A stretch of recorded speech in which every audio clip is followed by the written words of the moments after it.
Hello, hope you're having a great day. Sorry it's been so long since I've posted a video on this channel.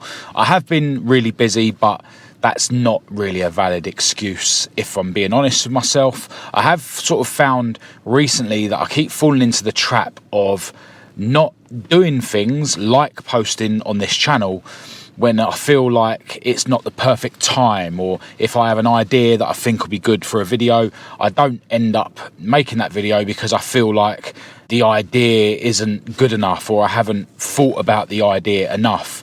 And yeah, that's a trap that I am prone to falling into in life in general, just waiting for the perfect time to do things, and ultimately there's never a perfect time to do anything. And if you're waiting for a perfect time, that means you're thinking about a time in the future that's going to be better than the present moment. And I try and live my life as much as possible nowadays where I recognise that nothing is better than the present moment, because the present moment's all we ever have. The future isn't real, the past isn't real, etc, etc. So, that's a trap I need to stop falling into, and, maybe that subject in itself will be a good one for a future video. But right now, I am actually dealing with the hardest thing I've ever had to deal with in my life. Those of you that watch the videos on my main channel where I document my life with my cars will have already heard me say that unfortunately 1 week before Christmas Day my mum died. And if I'm honest, even though it is the hardest thing I've ever had to deal with, I am dealing with it really well. And this whole situation that I'm dealing with now has kind of just proved that the way I've been living and the way I've been thinking for the last couple of years is correct. I kind of see it as, now I'm going through literally the hardest thing I've ever had to go through. It's what I've been training for years and years. Even after I started taking my life seriously, which is, 2 years ago tomorrow, by the way, that I've been staying clean from drinking drugs. So yeah, even for that almost 2 years, if I'm honest, my addiction, or the demons in my head, have kind of fantasized about when I do lose one of my parents as an excuse for me to then finally become a loser again and start taking drugs. And I'm just really grateful that now that my mum has sadly died, I haven't got any extra urge to go and use drugs. It's probably less of an urge to use drugs than I normally get. I have an urge to do drugs every day. The thoughts are always there. But if anything, that's less now, because I'm now more determined to not be a loser. I'm more determined to continue improving myself, so that I can do it in honour of my mum, so that my mum hasn't lived a whole life and gone through the struggles of life and the struggles of bringing me into the world for me to then be an utter loser like I used to be. So, I'm grateful that I am dealing with it really well, and I'm grateful that, there's no extra desire or risk of me using drugs. It is an unfortunate fact that because I'm dealing with this at the moment, and basically because we're now looking after my dad again because he's got Alzheimer's, my fitness has taken a hit. I have been going to the gym a lot less often. I have not been going to my boxing classes since my mum died. And my sort of lazy mind that I always have in the morning has now got more of an excuse to not go fully at it in the morning and do everything that I need to do. So I am doing a lot less than I should be with regards to my fitness, etc, etc, but I haven't dropped the ball completely at all. It's just a bit more difficult for me to get up in the mornings, a bit more difficult for me to persuade myself to do my workouts in the mornings. I haven't really been doing my meditation sessions and writing in my journal every single day, so all these things are a bit harder, but I live a life now where I'm never going to make excuses for myself. I can't say, because my mum died or because I'm looking after my dad, that's the reason why I'm not doing these things. These things were always a struggle, so I can't use that as an excuse. I'm still, in my opinion, absolutely failing by not doing all these things that I know I have to do every day, and it's not just because of the situation I'm going through at the moment. But on the other side of the coin, I am grateful that I'm still somewhat doing these things, and I haven't completely fallen off the wagon. So right now, as I say, we are looking after my dad who's got Alzheimer's. My mum was his carer essentially, and he can't really be trusted to live on his own. Those of you that have been watching this channel for any length of time will remember that 18 months ago, I think it was, when my mum was in Thailand visiting my big brother, when my dad's Alzheimer's wasn't as bad, at that point he was just very forgetful. But and he still had a car at that point. We've sort of banned him from driving now, but yeah, he sort of went for a drive, and then we now know that he got confused and he started driving around the area where we used to live, which is like an hour away from where he does live now. So yeah, we sort of realised then that he just can't be on his own. We looked after him then until my mum came back from Thailand, but now my mum's died, we can't have my dad living on his own. And he's petrified. Just not up for going to live in a care home. So we're currently going through the process of arranging carers to come in 4 times a day, I think it is, so that he can live back at home. And we're setting up technologies as well to make his house safe and secure, and enable us to monitor what he's doing. And hopefully that'll mean that at least in the short term he'll be able to go home and live on his own. Because unfortunately, as much as it's an honour for me to look after my dad, realistically it can't be a permanent solution. I live in my girlfriend's house. Luckily my girlfriend Kat is very supportive, and I'm very lucky to have her, but it's not realistically a permanent solution. Having my dad there every day, as much as it is an honour, means it's more difficult for me to do what I need to do with my fitness and stuff like that, but also with business. It just so happens that the plan was after Christmas to reevaluate where I was with business, and one of the options, which probably was going to be the preferred option, was for me to go and get a job at least until the summer, and that would have taken financial strain off me a bit, allowed me to earn money at a time where it's not as easy for me to make videos on my cars because we're in the winter. But yeah, that can't happen at the moment because we are looking after my dad. But I'm hoping to get him back at home and stuff once we've made it safe, and then maybe going to get a job will be one of the options that I can explore. But at the moment I just need to deal with one day at a time, and right now I'm looking after my dad. I'm still trying to create content on the other channel. I've started doing sort of news videos about sort of what's going on, what I see online, basically to do with the classic Ford scene or car scene in general. So I'm able to still put content out a bit. I've been selling some car parts and stuff to bring some money in, parts that I should have sold ages ago. I'm just a bit of a hoarder, and that's kind of more desperate now, because part of the issue, it's the least of the things we need to deal with, but it is an issue with my mum dying, is the fact that I'm going to have to move out of the garages that I was in because they were in her name. Although with them being so far away from home, that's another thing that I should have done by now anyway. Just another sign of my laziness, not cracking on with doing things that I should have. But yeah, it's sort of, I've been forced to deal with that sort of thing. But selling the parts is bringing some money in, and meaning that I'm slightly less skint than I otherwise would be. So my mum's died. I am dealing with it as well as I ever could have expected, but it is literally the hardest thing I've ever been through in my life. So let me just explain what happened on the day that my mum died. So me and Kat were actually on our way to one of the shopping centres to do some Christmas shopping, and we got a call from my little brother's wife to say that she had had a call from my dad on my mum's phone to say that he couldn't wake my mum up.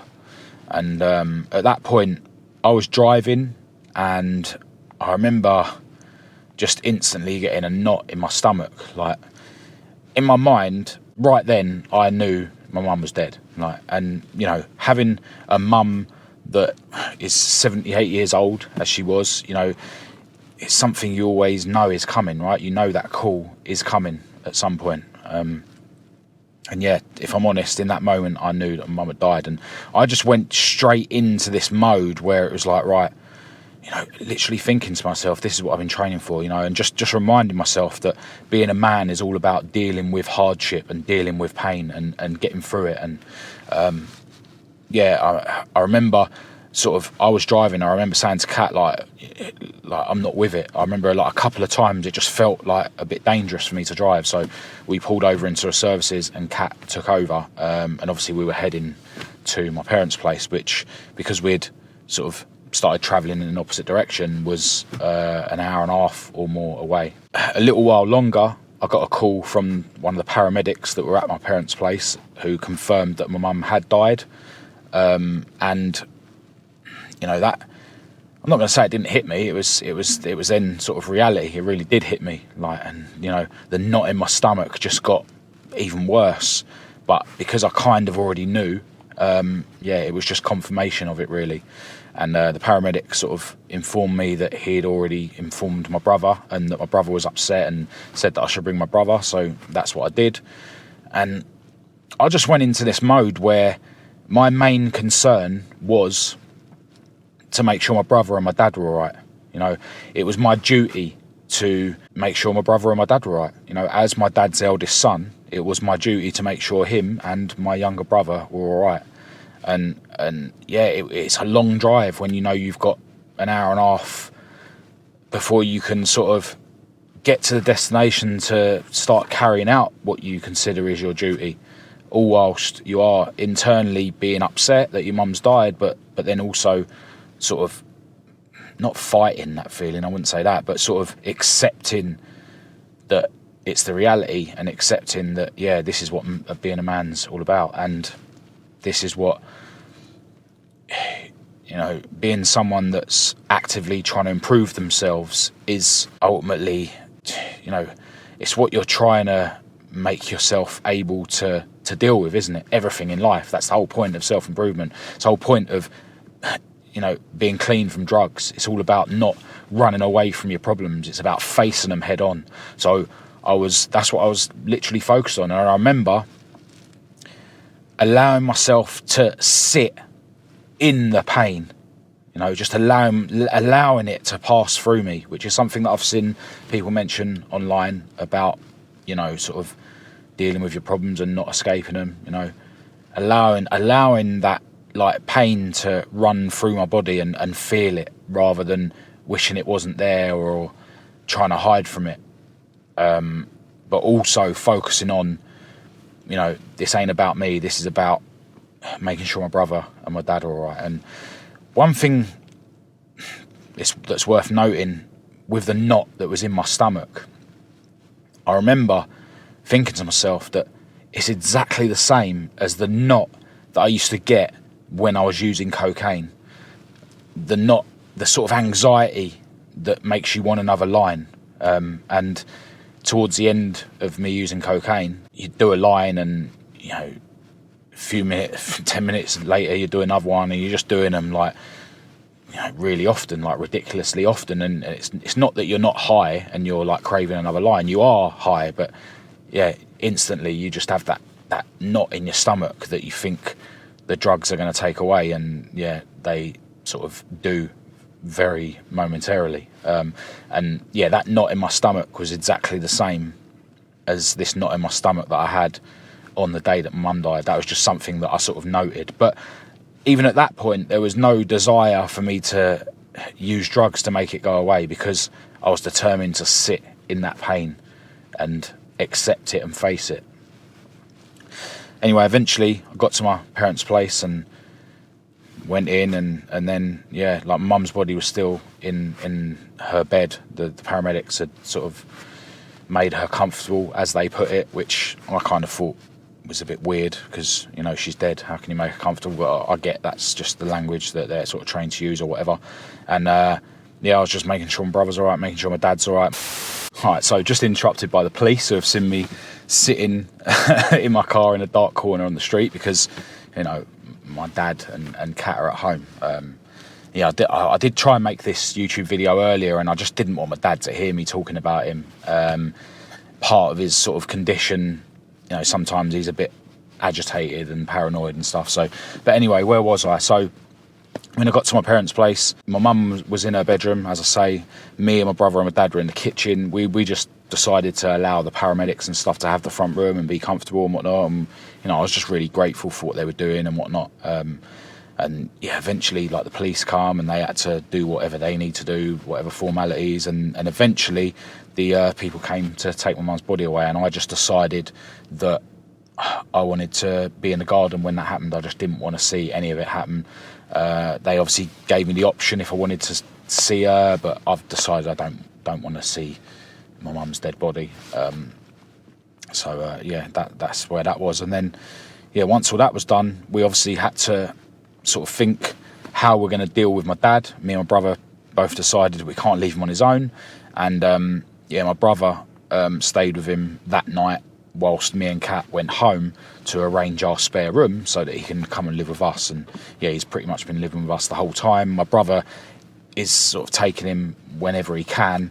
But to be fair, my brother is doing a lot of the phoning around and stuff to do with my mum's funeral and that sort of thing, because he's unable to care for my dad. I mean, we're not really able to, we just have to, but he's doing more of the legwork with arranging funerals and stuff like that. But that night we had to obviously go and get my dad a new mattress, because obviously my mum had been laying in the old one for ages. And it's just grim. It's just a really sad time. I've never lost anyone before. I'm fortunate in a way that a lot of my family have either moved away or whatever, like on my dad's side, and on my mum's side of the family, like there wasn't really anyone. I think her parents died when she was young and she was brought up by her grandparents. So, kind of luckily, all that sounds weird to say that, I don't have a massive family. So I've got to 39 and a half years old before I've really lost anyone. I've never even been to a funeral before, apart from one funeral I went to years and years and years ago, which was an ex-girlfriend of mine's dad's funeral. All this is very new to me, and it is hitting me hard. But because of who I'm turning myself into, as I say, I am dealing with it better than I ever would have imagined. And the demons that have been kind of wanting this kind of thing to happen to give me an excuse to take drugs, they're not winning. They're not overcoming me. So in general, my mental state is good under the circumstances, in my opinion. It's the same as what it is all the time. Because I'm someone that actively now focuses on seeing what my mind's doing to me and actively, purposefully sees the world and sees what's going on in my mind in a certain way. It's just, I just continue doing that. And I think that's the point. If you're the kind of person like I used to be, where you just always hide away from negativity, hide away from pain, when something hits you that you can't avoid, something really big like this, then it's gonna utterly wreck your life. But if you're someone that's actively concentrating on focusing on things in your life and battling against your own demons and stuff, then when something big happens, it hurts, but it's just more of the same. You've already put the steps in place so that you can get through anything. This kind of thing and all negative things and all painful things that are going to happen in my life are what I've been training for. And with something like this, where my mum's died, it just makes me more determined to carry on. More determined to not be the utter loser that I used to be, And yes, I've still got thoughts going around my mind all the time that are contradicting each other. But again, I've always had that, right?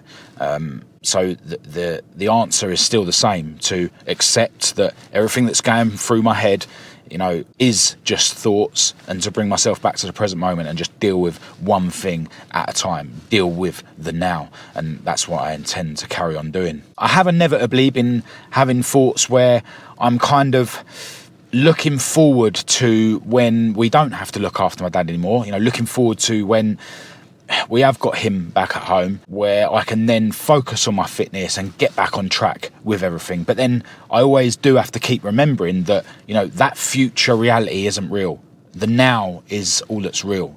Right now we have to deal with everything we need to with my mum's funeral and focus on caring for my dad. So I have to remember not to dream so much about this future reality where things are different, that I'm not focusing on everything that I need to in the now. And it works both ways, because if I continue to focus on the now, as in focus on what my dad needs day to day, etc., it means that I'm then less prone to fall into the trap of fantasizing about a future reality that may or may not come true. But again, that's something that I actively have been doing for the last couple of years anyway, as I try and live a life where I'm focusing on the present moment. It doesn't mean that I'm not, yes, looking forward in a way to a time where I can jump back on my fitness and stuff. It's just that I need to constantly remember that the now is more important than any potential future version of life. And I need to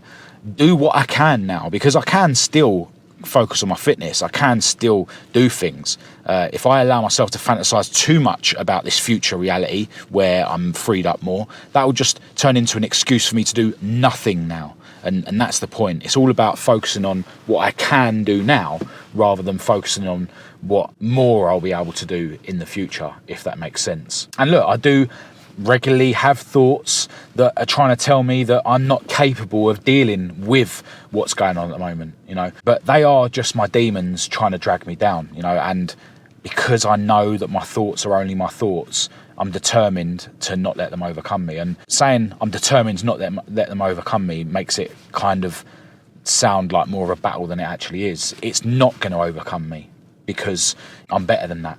And that's a fact. So I think to summarise, you can just say that, yes, my demons are now louder because of what I'm going through, but it doesn't mean that I'm any more prone to being overcome by them. And if anything, I'm now more determined to stay on this clean and healthy path and continue to improve myself in honour of my mum. I'm not going to be letting this situation be an excuse for me to jump off the wagon and be an utter waste man like I used to be. But look, if there's anything in particular you want to ask me about this situation, about how I'm dealing with it, about how I'm thinking about it, anything, I'm quite happy to talk about this situation. I'm quite happy to talk about anything, because I now live a life where I do face things and I don't hide away from things. So, this is like an off-the-cuff video. I do have a few notes in front of me, but yeah, if I've missed anything or there's anything you're wondering, please do feel free to put it in the comments, or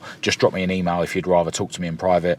Maybe some of you guys are going through something similar, and maybe you can share something with me that you found helpful, or if you've got something that you want to ask me about that you feel would be helpful for you, don't hesitate to get in touch. I'm quite happy to talk about all of this, and that's the point. I am dealing with this really well. I'm really grateful that I'm dealing with this really well. And because I'm not hiding away from the situation, because I'm actively not hiding away from the situation or how this is making me feel, I'm quite willing to talk about it. But I did write a couple of things down just off the cuff, what I was thinking about earlier on when I was in front of my computer. Advice, if you like, for anyone else who's going through something similar, right? First of all, allow yourself to cry. This is not me fighting against it and bottling my feelings, because you definitely do not want to do that. I've learned that you don't want to do that in general, and certainly with something like this, you definitely don't want to bottle your feelings, right? Allow yourself to cry. I've cried. I will do some more crying. It's not about being a big man and bottling your feelings. Like that will be very detrimental to you getting through a situation like this. So allow yourself to cry, even if you have to do it in secret, right? Maybe you've got children and you don't want them to see you upset. Yes, go and cry in secret instead of not crying. Allow yourself to cry. That's the first thing I wrote down. If you do have someone that will listen, like a partner or a friend, someone that you can confide in, then talk about it. I've certainly done a lot of talking since my mum died with Kat. We're talking to each other because we're both going through this situation. I'm grateful to have her by my side. So yeah, talk to someone. If you don't have anyone to talk to, then write stuff down.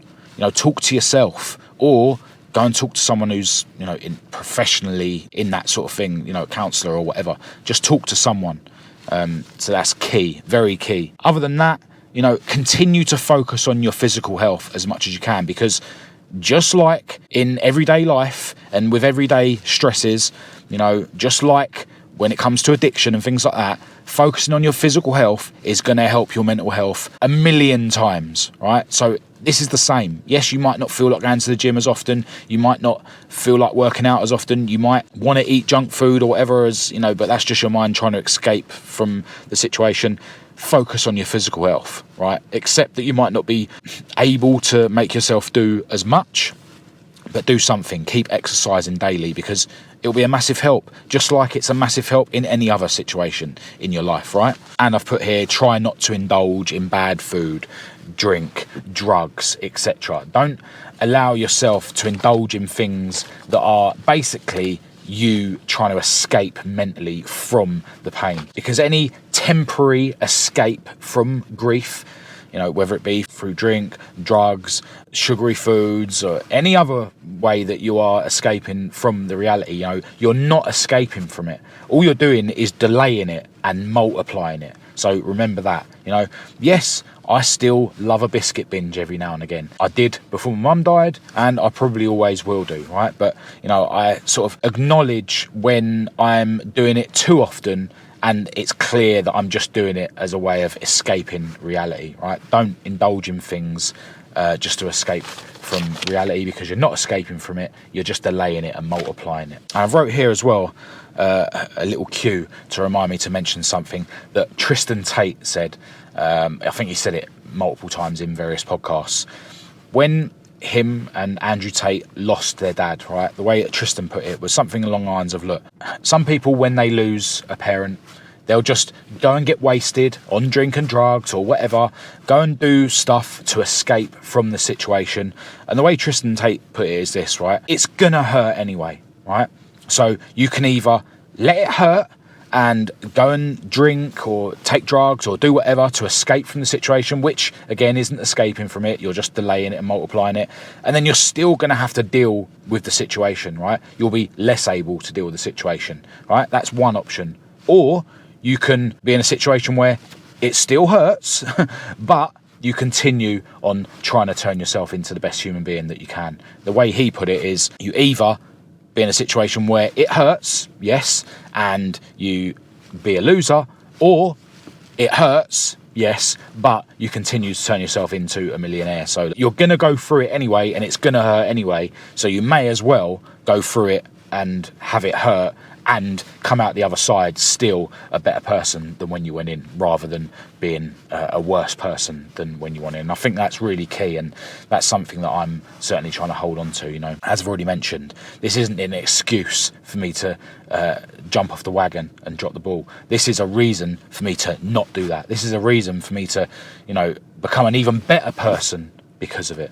And that's the way I see it. I've put down here, put your efforts into making your life better rather than allowing it to get worse because you are grieving. Now that your loved one has died, you have more reason to honour them by continuing to improve yourself. And lastly, I've put, be grateful that you're still alive rather than wishing that you were dead. Because certainly when it was still raw, you know, the day my mum died and, you know, maybe a few days after, there were thoughts in my mind where I wished I was dead, right? But then I'm able to sort of look at it for what it is. And that's just me feeling sorry for myself and me trying to escape from the reality that, yes, my mum has died. You know, any thoughts of me wishing I was dead is just me feeling sorry for myself in a situation that isn't really about me, you know.